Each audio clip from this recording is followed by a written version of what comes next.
You're tuning into the Wild, Weird, and Sometimes Normal podcast. If you have a story or a guest recommendation that you think others need to hear, email me at wildweirdandsometimesnormal@gmail.com. Let's get this started. Alex and Brett, kick it! Wild. Wild. Weird. And sometimes wild. Weird. Wild. Weird. Wild. Weird. Wild. Weird. And sometimes normal. On this episode, my guest is Aditya Varanasi.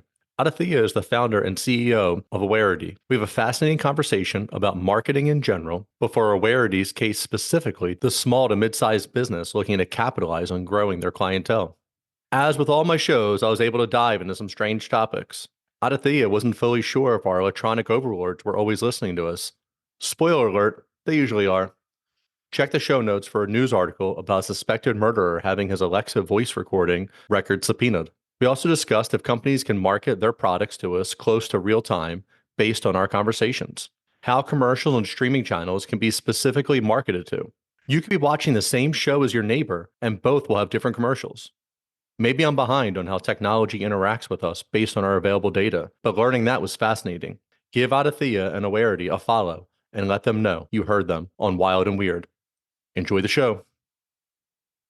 Are you looking to buy a home in New Jersey, escape the city and move to the suburbs? Finally purchase a vacation home on the lake or down the shore? Maybe you're one of the lucky ones who are retiring and moving out of state. If so, let me help you. Keller Williams and the Real Estate Professional Group have what you need to make your goals come true. Reach out and have a conversation with someone who will put you first. Contact Brian McCoach at 856-321-1212 or email brianmccoach@kw.com. Are you looking for CBD for your pet? My friends at Pure Pet Wellness have what you need. They use the highest quality ingredients. While other companies may use synthetic oils in their CBD, Pure Pet Wellness uses organic ingredients, organically grown hemp, organic coconut oil, organic shea butter, organic beeswax, and that's just to name a few.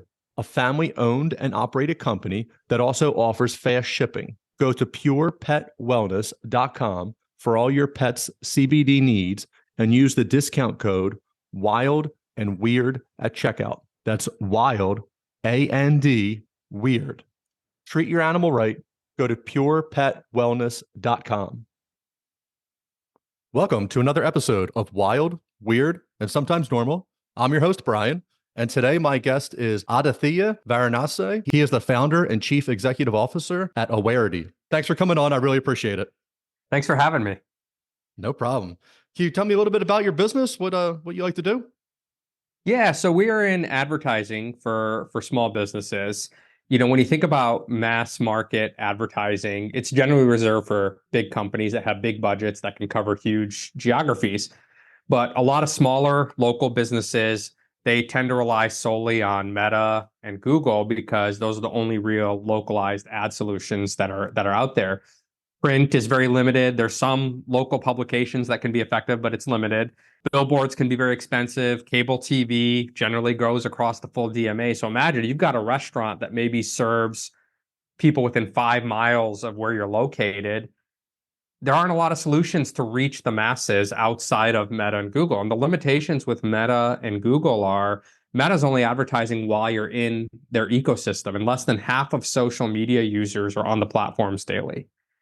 And so I know people believe, hey, I'm in social media, I'm there all the time, that's where everybody is. It's easy in marketing to get biased to our own personal behavior, but the data shows people aren't on their social platforms every day. I don't think I signed on over the holidays more than 3-4 times in total because I was taking a little break. And so if you wanted to reach me with advertising about your local restaurant to get me out there, you would have missed me. You wouldn't have been able to reach me. Google, most of Google's success comes through search. And so it's only at that time when people are searching. But if you actually go look at search volume, it's pretty low. And so it's really effective. By no means, both of these can be incredibly effective ad tools, but neither is a silver bullet. Consumers need to see an average of 7 times before they take action. A lot of small businesses have kind of been left behind because they don't have a way to reach a large portion of their target customer base at an affordable price point. That's where Awarity comes in.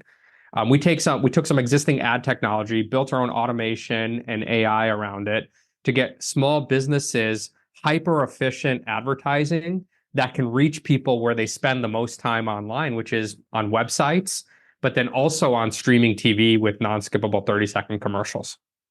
I like that was my question for you, and you answered like, how would somebody have reached you over the holidays with your one? How did you only log in 4 times on social media? I take that mental. I'm not going to do this while I'm on break, and sometimes I stick, and other times are a little harder. 4 may be a little bit of an exaggeration, but the point is, I wasn't on there all the time, and I wasn't on there very often. We were doing stuff where, and I also, it's just there's other stuff to do. It's amazing when you get sucked into that world, how there's nothing else to do. And then you break free and you're in real life and you're outside and you're with your family and friends and everything. And you're like, why do I spend so much time doing this?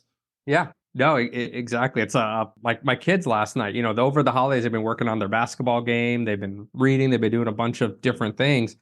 Yesterday, we let them have a little bit of video game time. And all of a sudden, everything else was gone. They didn't want to practice basketball. They didn't want to do any of the other stuff. The second we gave video game time was like the dopamine trigger. And that's where they were. And I think that's a lot of things in life. Yeah, that's tough. My kids, the same thing on break. I had video games growing up. Nintendo came out when I was young, but I still felt like I mixed in the real world. And here, if you give the kids now, I mean, their real world switches from the iPad to the Switch and then like to streaming. And to them, that's like 3 different things. I'm like, no screen time, like turn off the screen time. Yes, exactly. So they would not be good for your advertisements here if you were trying to do that. As I'm trying to parent over them. That's right.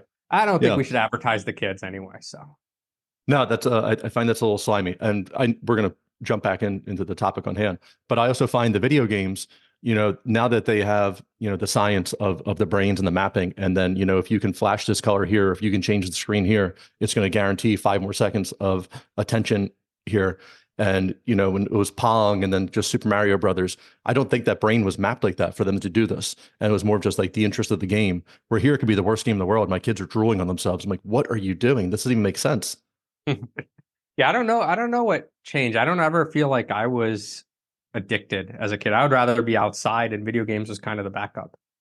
So with being outside, how did this lead to you finding this company? So, I spent my career at PepsiCo. I started as an engineer working on new product development in the R&D group. That's where I first got exposed to the marketing side of things. I, had the good fortune to work with some brilliant marketers on developing new products and attended focus groups, saw how they thought about positioning, pricing, retail activation. I thought this is really fascinating. And I think what drew me to it was the fact that there's no one right answer. It's the center of multiple considerations, from financial to consumer to competitive to business to market share to manufacturing to distribution to retailer. And there are so many degrees of freedom.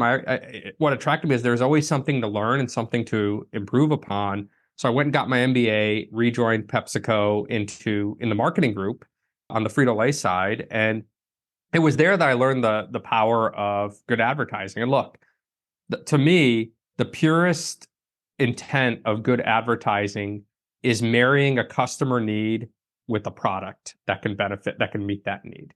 Now, you used the word slimy earlier, but good advertising is about helping people's lives, matching them with a product that can help make their life just a little bit better. And everything should be in moderation. It should never be about overconsumption, whether it's food or video games or anything. But things in moderation can play a positive role. Sometimes I'll play a video game and it just distracts my brain, forces me to focus on something else, and gives me a little reset. And so that to me is the role of advertising. But I saw how it can be effective in helping businesses grow. One of the things I noticed when I was working on the Cheetos brand is when we had TV advertising running and a pricing discount, we would see greater sales lift for the same pricing discount when TV was running versus when it wasn't running. And it goes back to this old school science that was before we had computers, that consumers need to see you an average of 7 times before they take action. And if the product is relevant, if you're reaching the right people with a message that helps them, and you're managing the frequency, that's good marketing. You don't want to oversaturate any individual with the same ad. You don't want to undersaturate. You just want to educate. It's an opportunity to educate them. Like there's restaurants I never would have heard of if it wasn't for marketing, restaurants that we love, and it's a nice treat once a month to go to. So the point being that's the purest form of marketing. And when I saw the impact of that top of funnel awareness building on kind of the brass tacks types of marketing, like pricing discounts, it made me realize, hey, there's a real opportunity to help these small businesses that don't have that same opportunity. So I left PepsiCo. I joined a private equity firm. It was in the insurance space. I was hired to run this firm. And I tried to apply that PepsiCo playbook, and I saw how hard it was to build that brand awareness in an affordable, efficient way for the reasons we talked about earlier. So I parted ways with that firm and started Awarity with the mission to help small businesses.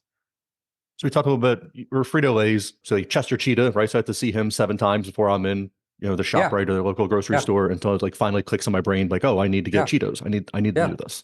Does that still hold true now for the digital marketing? Look, I don't think you could say it's an exact 7. There's low involvement purchases, there's high involvement purchases. You're going to need to see a car commercial a lot more times than you are a potato chip or a Cheeto commercial. But that adage does generally hold true. Thumb in the air. It does kind of hold true that people need to see you enough times to stick, but the message has to be relevant. We're exposed to 4,000 plus ad messages a day. There's no way I remember 4,000 ads that I saw yesterday. The 1 or 2 that I'm going to remember are the ones that resonated with something that can help make my life a little better. How do you focus on that with your company for small businesses? Yeah. So, I think first thing is we localize it or we make it hyper targeted. So it doesn't mean we just run local advertising. We work with larger companies too that advertise more broadly, but we may only advertise around retail distribution areas. So rather than buying all of Dallas Fort Worth, and I'll mention Dallas Fort Worth because that's the media market we're in, we can isolate where maybe the 100 stores are and only advertise in that area around those 100 stores. So you're saving money. We can apply that to a single location small business. So first thing is the geolocate. Then secondly is try to find the most relevant customers. So if it's a upscale restaurant, let's maybe isolate individuals that are above a certain income profile. And we can do that just using the census data saying, hey, in these zip codes, you have more people in that income profile. We could target certain websites that over-index with specific demographics. And this is all privacy-free targeting. We're not intruding on anyone's privacy. We're only advertising along content that's relevant or in geographies where it's relevant. There's no individual data being utilized with this. So you mentioned targeted TV ads, the 30 seconds you can't fast forward through, things like that. So Dallas Fort Worth, I'm not familiar with all the suburbs there, but I'm sure there's the higher end, tax brackets and then like some lower ones. If you're doing this high end restaurant that typically somebody in a higher tax bracket might go visit that one, how do you get that on their TV as opposed to just the general? I'm not sure the cable provider is or streaming main provider. We have Comcast over here. Like, how does Comcast whittle down that they just want to target, the 4 A neighborhoods in this area versus, some B's and C's and whatever else it might be? So the way that I can't speak to exactly how Comcast does it, but the way that we do it is we'll again do the same zip code geolocation. So for example, we worked with a car dealership recently and they said, hey, our buyers come from 10 miles east, but we don't go west. We don't have any buyers west of our dealership. They may come from about 7 miles north and about 3 miles south. And we're able to set up a custom geo that met that. We're able to figure out the zip codes that met that criteria. And we could see clearly from the demographics why that was the case for that particular dealership. And so first thing we'll do is we'll again geolocate and find where the zip codes that meet the income profile within their service area. And then secondly, these streaming providers do have, there is data. It's again, anonymized data. So there's no individual information that we're ever exposed to, but we could say, hey, we want to target households with kids because it's a family-friendly restaurant. So we can serve ads to those households with kids within those zip codes that meet the profile. So this is like during a streaming service? I guess I'm just confused on how this message is getting out. Yeah, like through Pluto TV or a little bit on Hulu or Tubi or Roku. Roku has hundreds of channels. Through services like that, we can serve non-skippable 30-second commercials. That's fascinating. So we just started rewatching Schitt's Creek on whatever the streaming platform. They're not paying me anyway. It doesn't matter for me to mention them. But we just started rewatching Schitt's Creek, and then it feels like every minute there's a 30-second commercial. I'm gonna start paying attention to it tonight or tomorrow, and we'll watch the next episode. It just never really, I just assumed it was kind of Comcast putting it out there, whoever it might be. But my neighbor 10 miles away could be watching a different commercial than me. Exactly. Your neighbor next door could be watching a different commercial than you. It depends on the Wow. provider and how they're selling their inventory. So some of the bigger players like Hulu and Netflix, they prefer to sell direct to larger businesses. And that's why you'll see a lot more commercials from certain brands on those apps. But then Pluto TV, you're going to see a much more diversified mix. Tubi, you're going to see a much more diversified mix that's localized because they're making it accessible on what's called the open ad exchanges.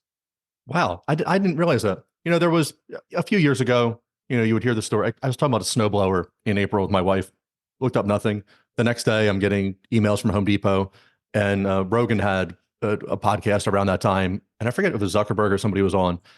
And maybe Zuck didn't make on there, but it was like, we don't have that ability. We don't have that capability to target market like that. Like everybody knew at that time, like you did. You would say something and then on your phone it would pop up.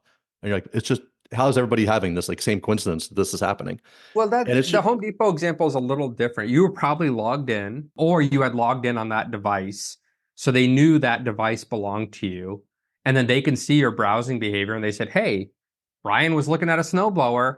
Let's email him about it the next day," because that's their website, that's their first party data. If you were logged in, especially, they can see what you were looking at. So retail can go one step further with some of that because that's their own website. They can track, and if you have a login there, they know exactly what you're doing. yeah, I don't have a clear memory if I was in there or not, or if I was just thinking that the phone's tracking me, whatever it might be. But it is fascinating how quick they can turn that around. I guess with everything being AI and automated. Well, I will tell you, there's another phenomenon. One of the questions that I get most commonly at a dinner party or wherever when people find out what industry I'm in, they're like, "Hey, is Siri listening to me? Is Alexa listening to me?" And my first answer is, I don't know. But what they say is, "Hey, I was just talking about something and I saw an ad for it." And I said, "What's more likely?" Because I don't see any option to say, "Oh, target what people are talking about based on Siri or Alexa." That's not an option in advertising that we have access to. And we have a fairly good pulse of what's out there. It's not to say it's not being done, but I've never seen it. It's more the phenomenon of you see 4,000 ads a day, you're going to notice the ones most relevant. So if you were just looking at a snowblower, it is entirely possible. They just happened because it was winter or winter was coming. They knew that's the time they sell snowblowers. They had an email that was already scheduled months ago to come out, and you were just noticed it because you were just looking at it too. That's entirely possible. So people wonder, hey, I was talking about something, I saw an ad. It's much more likely that either you visited that website and you were retargeted from visiting that site, or you just noticed it because it's top of mind and relevant. So out of those 4,000 ads you saw a day, that one stuck out because it was already on your mind. It just reinforces the power of seven. Yeah, I forget the phenomenon that whatever it was, go, I never see a red Tesla. And then you go outside and you see 10 red Teslas in the day, but just Right. because your brain wasn't processing to look for them, then once it's there, you're Right. like, oh, they're all over Exactly. the place. Yeah, so that's fascinating. And as for Alexa, there was a news story that there was a murder trial. A husband murdered his wife, and they subpoenaed the Alexa records, and the entire murder was recorded on there. Hmm. So I doubt he said, "Hey, Alexa," maybe he did, Miss Psycho, like, "Hey, Alexa, record this." But for her not listening, sometimes it does seem that maybe she is listening. Yeah. Just weird stuff. Yeah. I Yeah. can't, I don't know what they do or don't do. Yeah. So how did you get started? So you're with PepsiCo, you're Frito-Lay, you go to this, other firm, and then you decide you want to start your own and really help people here. Do you have this computer background? Is this all through marketing that you've done all of this? Were you, I mean, it's not computer nerd anymore. This is people run the world. Is this like what you did growing up? You were just in there tinkering and figuring this stuff out? I was a little bit of I'm proud to say it. I was a little bit of a nerd. In the early days in high school, we had a really old computer that was all we could afford. But I set up a bulletin board as a, freshman or sophomore in high school. Bulletin board was a precursor to the internet. So it's like early stage website where you would dial in, you can get content, you could play games, you could do different things. I set one up completely on my own and ran it, and we had people visit it. I just, having grown up, I think fairly low income and not exposed to entrepreneurship, not exposed to how do you raise money or how do you start a business. I never thought about that I could have done it. And I think that's what I loved when I was even at PepsiCo. I always found myself, I was at my best when I was innovating and doing something new and different. And I think that culmination with the experience starting a new business with that private equity firm said, hey, I think I'd like to give this a try. I just felt like a calling to go give a shot. And, fortunately, it's worked out so far. Let's jump into entrepreneurship for a second. So you say Yeah. you grew up a little bit of low income, you get a job at PepsiCo, I don't know, maybe you hit 75,000 or $100,000 you make. And that's that is a lot of money, but that's also like a fortune when you grew up with like nothing, Yeah. but then you're like, hey, I want to run my own thing. Like who just gives money out? Like, so what was your process for that? And like, how did you go about raising capital or getting investors or whatever you did? I think the key, and when people ask me that the key is find an immediate revenue stream. So we had saved up, we had some money put aside, and we said, okay, we have this much runway. We didn't raise any money in the early days. It was just about how do you get some revenue in the door. And the first gig wasn't even really this product or service. This is what I wanted to do, but it was a physical therapy studio that my wife and I had used. We knew the owner, and she needed a new website and she needed some advertising. And I went in with my own camera, created some video content, interviews of the different therapists, created the website, put it together. It didn't pay a ton, but it was a little money in the door to help pay some bills and reduce the bleed rate. And did a few things like that, and then slowly started to build a business with a lot of manual process, semi-automatic process. So like an example is our monthly reports. Those first clients, what I would do is we manually created the campaigns, manually optimized the campaigns. Then at the end of the month, filled out a spreadsheet, converted it to a PDF and sent it to clients, said, hey, here's your monthly results. Then we eventually outgrew that, where we had enough where I couldn't do it manually. It was taking too long. And we figured out a semi-automatic way where we dumped it into all the data into a spreadsheet, then it auto-filled each client's report. Then we went to an email system where we dumped it into an email system and it automatically generated the reports. That required a little bit of coding time from an email developer. Then we went to our first dashboard where you signed in and you were able to see your performance kind of on a daily basis. And at the end of the month, you got a recap. And then that was built on a hybrid of some custom software and some existing software. Then we went to our custom software dashboard earlier this year. Over several years, you could see how we iterated. We went from manual process that didn't require a lot of cash out of pocket. We just muscled through. Then when we had enough revenue, we invested in the next thing. When we had enough revenue, we invested in the next thing, kind of built it like Legos with an idea of where we wanted to be, but knowing we had to hit certain volume thresholds, revenue thresholds before we can get there. Okay, awesome. So you mentioned a car dealership, and that could be one of your clients, and they know that they're 7 miles north and 3 miles west and all this stuff. They reach out to you and they want help with marketing. Are you the soup to nuts guy? Are you sitting here with like, hey, we'll have, let's do a rodeo theme. Let's do husband and wife. Let's do young couple No, first buying a car. Good question. A lot of times our clients already have creative assets and a creative strategy. They have a logo, they have a high level messaging strategy, a point of distinction. So what we do is we help just translate it into that awareness building medium. And so we'll produce an ad or we'll help produce a commercial, but a lot of times it's just editing their existing assets into something that's suited for that top of funnel stickiness on awareness and put it together. Because they have logos, they have colors, they have pricing, they have everything. And that's what we learned was the problem wasn't getting that. The problem was how do you use that to reach the masses in an affordable way? So that's where we're focused right now. I don't know the marketing schedule of large companies or whatever, but like Home Depot might have like, the winter campaign that they're going to snow shovels and holiday decorations and things like that. And then they're going to come up the spring one in the summer and like whatever else in between. These small to mid-sized businesses you're dealing with, is the goal of this commercial, of this marketing to be an extended period of time, or what's the refresh rate for you going back to them? Yeah, generally we look at evergreen.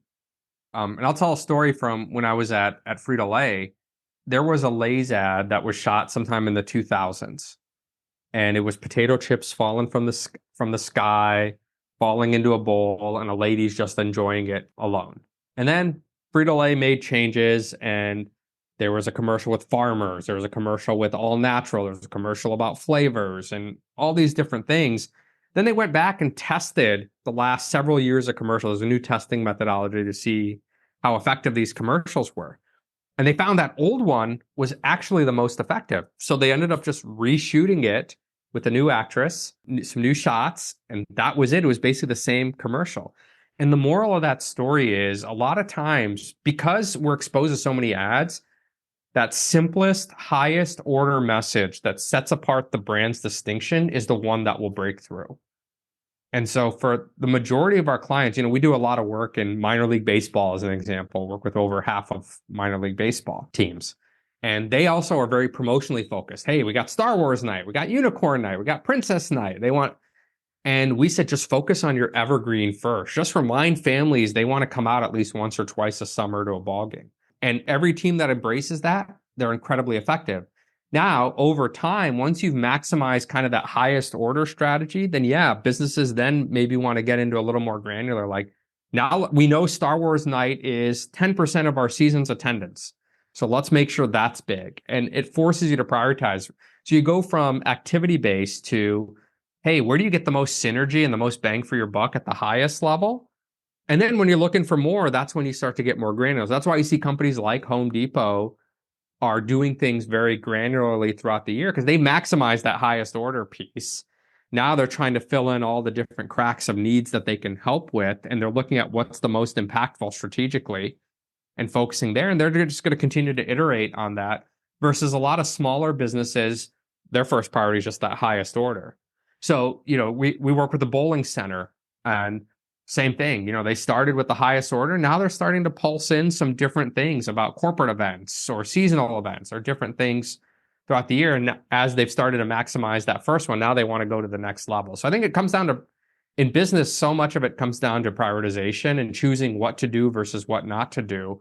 We have this habit of wanting to do everything. But if you focus on, hey, where's the greatest bang for the buck? It actually not only reduces cost, reduces workload, but allows us to execute those more important things in a more successful manner. So we are living in the age of AI, where the future of AI is now, is yesterday, and is tomorrow. I was watching a video clip the other day of AI newscasters, and I kept waiting for me to see the AI people come on. And they were the AI people. Yeah. It was very hard to distinguish who was real and who wasn't in this segment. And now there's AI generated pictures, and they've had those for a while. But now one of the new technologies just came out, and people are producing their own pictures, their own music tracks, all these things. Now, are they great? But no, they look pretty good for a marketing campaign. They look pretty good for a stock photo. Where do you see the future of marketing going with this technology coming out and just getting better by the day, by the minute, and cheaper at the same time too? Yeah, I think there's a couple of principles that I think about this with. I think first is the definition of AI is so broad. There are some people that anything that's got a microaggression is AI, and I don't think that's entirely wrong. And then there's the whole generative AI side, which is cataloging everything that's out there and using that as a template for future generation. But all of it is just processing data in different ways and doing different things with it. And it's different in that it's able to predict things that you couldn't otherwise predict. The way that I think about it, and I've talked about this on a few other podcasts recently when the question came up, is it's kind of like the early days of the internet. And I know I'm going to date myself, but when the internet first came out, I think we all knew it was going to change our lives. We didn't know exactly how. But the businesses that succeeded and the use cases that really stuck were built around solving a very specific problem for the consumer that the technology could uniquely fulfill. So you take Amazon and the idea of the everything store. Well, Jeff Bezos didn't start by saying, hey, I'm just going to sell everything on my version 1.0 website. He started with a focus on books and a very specific industry and niche. And he had specific reasons why he chose that vertical. And once he proved the model there, he was able to add and iterate. But what he did ultimately was solving a consumer need of making shopping and access more readily available at the convenience of your home. And I think you're going to see the same thing here with AI, is there's use cases that meet needs. And as solutions are architected to meet needs, that'll be the foundation by which it's built upon. And so that's not exactly answering what it's going to do, but like our use case, for example, we're running hundreds, if not thousands of campaigns at any given moment. The way media used to be purchased like this is you'd manually download a report, you drop it into Excel, you'd analyze it, and you figure out what back-end optimizations do I want to perform to get a greater impact out of this campaign. That's long and tedious, and every tactic of every campaign needs to be uniquely optimized. And if we use manual process to do that, there's no way our pricing could be $299 a month for a small business. No way. And it wouldn't be accessible. So we're using AI to process that data, and it can uniquely optimize each campaign based on the inputs we're seeing. So it can outperform a human buyer. That's a very, very narrow, specific use case. But now that we have that foundation, we could start looking at which tactics are more effective at bringing new users to our clients' websites and start optimizing around that. Then we can start looking at what pages on their website give them the best conversion flow or get people to engage with the brand or visit more pages on that first visit. Then we can look at, for that second and third visit, what pages are more effective. And that's where you just think of it as building blocks to solve the need. At the end of the day, if we can more quickly educate consumers on how a brand can help them or not help them or get answers to those questions, we're doing our job well. We're helping the brand engage with new people. We're helping consumers find products that can help their lives a little bit, and using AI as a tool. And I think you're seeing a lot of smaller use cases, and you're seeing much bigger ones. Like the generative AI is the one getting a lot of buzz because it's new, but it's been worked on for a long time. There's still things to sort through. Like the New York Times is suing, I believe they're suing, was it OpenAI? But they're suing a couple of those generative companies because they're saying, hey, it was built on our content. And there used to be this doctrine that anything on the internet was kind of fair game, but they're saying, no, that's our content. That's our business, is that content. So you can't use it to create new content. So I think there's still some things to sort through, even on the generative side, like all those images that are being generated. Well, they were built upon someone's physical work. And so it'll be interesting to see where the courts land on where that is, because that could change the trajectory either way. Then you're going to have different rules in the US than you might in China, than you might in Europe. And it's still a little bit of the Wild West, if you will. That's the fun part. Sometimes you log on to these social medias and it still has that Wild West feel, or you're like, man, like this place is wild. Like, like how's like this stuff happening? So for the AI, and you're talking about the analytics for it, I interviewed this gentleman who wrote and directed a movie called Hemisphere. So he worked for Hollywood, then he went and did his own thing. And so he makes this movie, and he ran his script through this AI software and was able to tweak some of the things that he had, or like, and show, I guess, analytically, like, oh, this is a trope used here, and you maybe should change this, or like this should be brought up earlier or later, So he put together 99.9% of the script himself. Then you run it through here to just clean up all of your stuff and show you different ways, different avenues you can go. I thought that was so fascinating as he was telling me that. Yeah. Yeah, just crazy with that. So we have AI coming. You're prepared for that and what you're doing. So you talk about some of your advertisements can show up on web pages. As people are scrolling through whatever article they're reading, they're on the New York Times, and here you go on the side is the Italian restaurant that you're working with. What's the click rate goal for you to get through that advertisement? How many people actually click on those advertisements? Yeah, very few. We've actually seen, where we can track down funnel conversions, people buying a product or a ticket or whatever. We've seen over 98% of conversions actually follow the impression, not the click. Very few people want to click because, again, if you're on that New York Times article and you're there because you're reading that article. You don't necessarily want to be diverted, but if the ad's effective, and that's why all of our ads are animated and highly visual, if it's effective, it'll just stick and say, hey, I need to check that website out.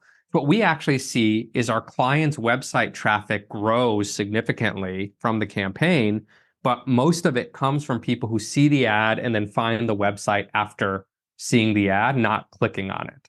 Right. So I don't think I've ever intentionally clicked. Maybe I'm just looking around. I'm like, oh, I didn't mean to click that. That's got to be, it's spam. There's very few ads. I clicked virus. on a few because in that moment I really needed to learn about that, but it's not often. But then we have the data that shows these campaigns are still effective. Yeah, and that's what I'll do. If I like something, I'll sit there and open up another browser, another page, whatever, and go through that way. Like you also hear of sometimes the elderly, and they're like, you fell for that scam of the prince in Africa that was going to send you all of his Bitcoin. Like, how did any of this happen? Like, how do you put this out to people? But so I guess it's good. Some people do click on it. Yeah. What is your goal for the future? What's happening, in the next few years? Our goal is to make world-class advertising accessible to everyone. Small businesses employ over half the people in this country, and they're the backbone of our economy. And so giving them access to things they wouldn't otherwise have access to help them grow their business is our priority. So we envision a future where we're going to start providing in the near future some advanced measurement techniques like that marketing mix, which I may not have mentioned to you from Frito-Lay, but we ran a marketing mix where we could put everything we were doing and look at how effective it is in driving our growth for a specific brand.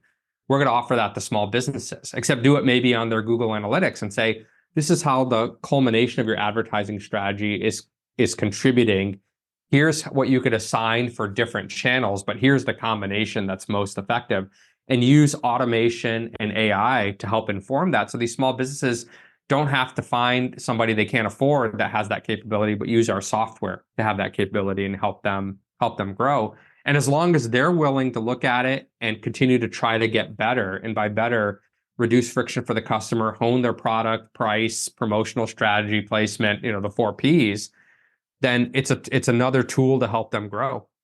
You're nationwide, or you just use Dallas-Fort Worth as an example, but you're nationwide. No, right? we operate nationwide. We've actually run campaigns in over 14 countries. So we do have some overseas clients as well. Worldwide domination. I love it. Yeah, I think our focus is the US because I think we have the best handle on ad targeting and the inventory availability but yeah, we're happy to help anyone that we can help. That's great. The metaverse didn't kick off, as Zuckerberg launched that, but we're in the near future of a larger virtual reality and people logging in all the time. Do you have any thoughts for that? Do you have any plans of how you can, there's going to be marketing, there's going to be advertisements in that at some point. Is this something that you think like in the back of your mind is a little itch you have to scratch? I think the way that I think about it, this came from an entrepreneurship class from when I was at Northwestern in business school, is there's this whole thing of the fast follower is the one that generally wins a category. And the reason for that is the one who invents the category a lot of times has to iron out a lot of kinks. Now, it doesn't mean it doesn't happen, it doesn't mean that first mover doesn't sometimes succeed, but generally speaking, there's a lot to iron out. And because our focus is that automation, that granular advertising, that small business or that local business, could be a franchise that's got thousands of units, but we're setting up campaigns around each of those franchise units. We have the benefit of saying, hey, what's going to stick? And then we can look at how do we develop the automation to make it accessible to the masses? Because when these things start, they start with the focus on the biggest spenders, the folks with the biggest pocketbooks and marketing budgets. And then after it gets honed and it starts to become accessible, that's where we can jump in. So we don't have to bet on various things. We can respond relatively quickly as we see the markets moving in a direction versus having to guess which direction it's moving. Okay. I like that too. That's great. Yeah.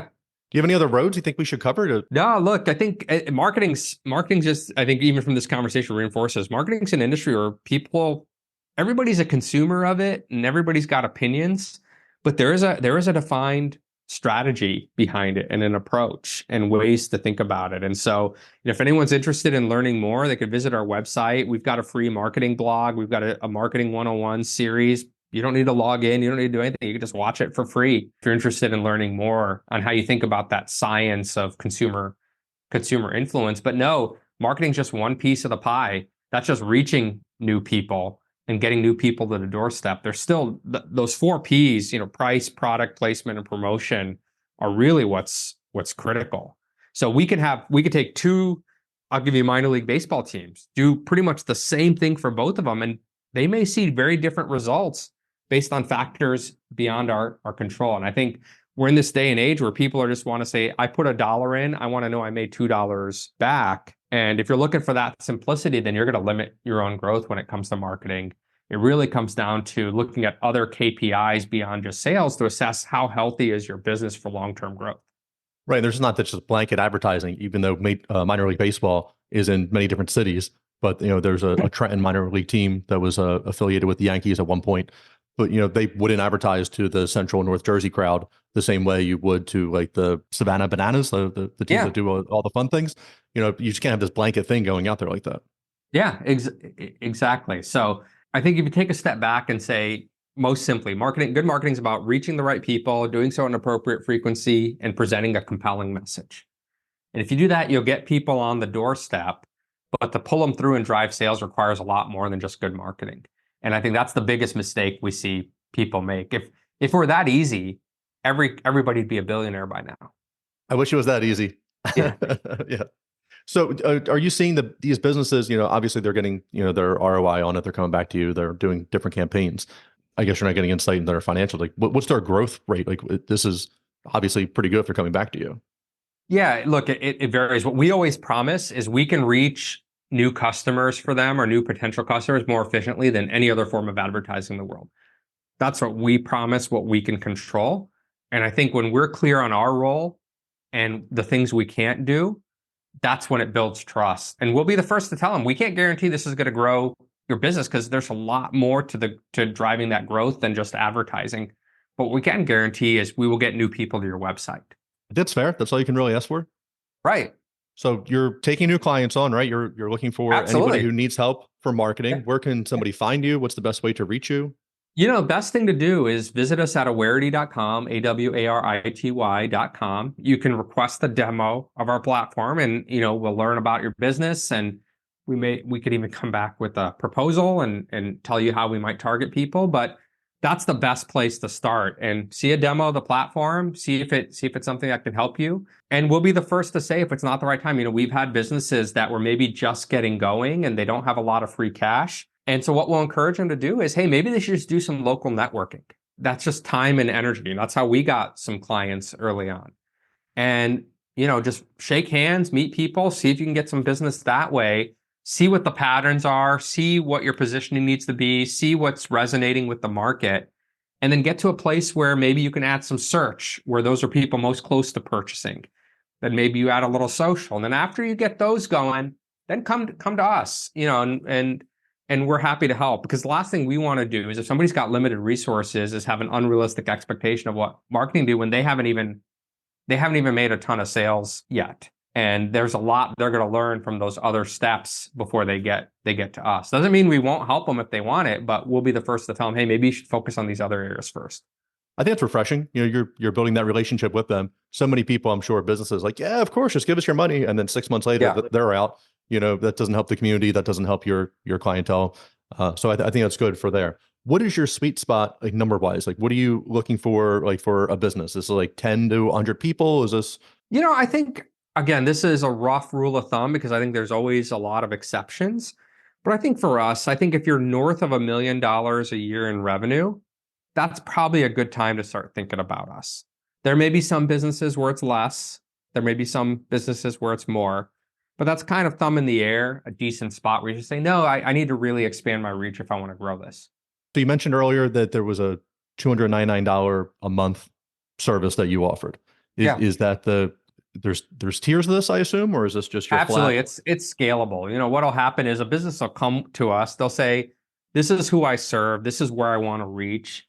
We'll put it through our media planning tools, which we're eventually going to make, accessible, very easy for people to look at themselves and say, hey, this is what we think you should spend. And if they want to spend less, we'll just say, hey, we should just narrow the geography so we're not spreading ourselves too thin. You help a lot of businesses out there. I think people have, the best goals in mind that they want to do, but then you either reach you reach a point where you want to just jump ahead where you should be, where there's steps to this process. And then knowing, hey, if you're within that like $1 million range sale, maybe you need some help with your marketing, and then you guys are there to help them grow. Absolutely.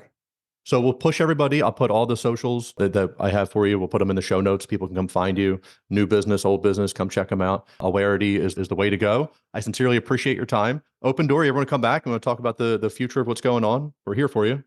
All right. Appreciate it. Thanks for having me on. I appreciate it. You have a great day. Take care. Thank you. All right, everyone. That was our show. Don't forget to leave a review on iTunes, Spotify, or wherever you stream your podcast. Like and follow the podcast on Facebook and Instagram to stay up to date in all things wild and weird. Check out the links in the show notes for more information on our guest. The biggest support you can offer is to tell everyone about the podcast. Until next time.